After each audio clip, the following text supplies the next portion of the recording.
Labdien, šeit Ričards. Es šodien jums rādīšu, kā nolādēt Counter-Strike Source no Steam.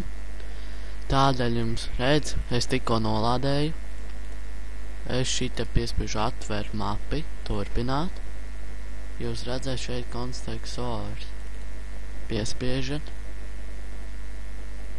Un gaidiet, kad atverās. Jo man kāds laiks išpār. Nu un tā tad viņš atverās, tālāk piespiež šito.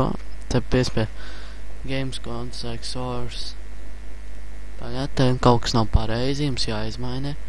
Piemēram, atver computer, local disk, smeklēju games, Counter-Strike. Mums jau jūs Games Counter-Strike Source, tad apply,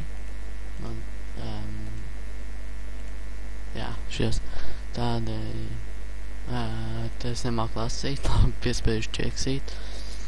Tālāk jums ielādēsies, tas būs kāds 10-15 minūtes, mošu 5, es uzlikšu mēram pauzi un gaidu, kad ielādēsies. Labi, jums drīz būs uzlādējies, tāpat kā man vēl kādas 5 minūtes, man varbūt ir. Bet kā jums internets, man ir un 800 kb sekundē uzlādējās.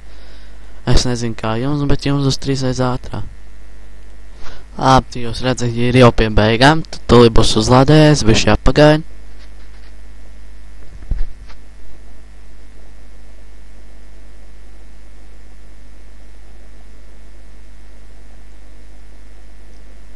Jūs jau redzat, ka viņš te ir lādē viss tās, redzi, tagad jums jāpiesviež šitas.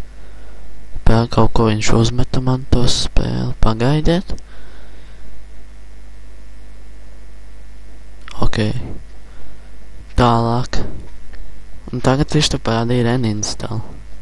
Jūs noteikti neredzat, bet es redzu. Ja jūs nezināt, kā atvērt, ieiet lokāli disk.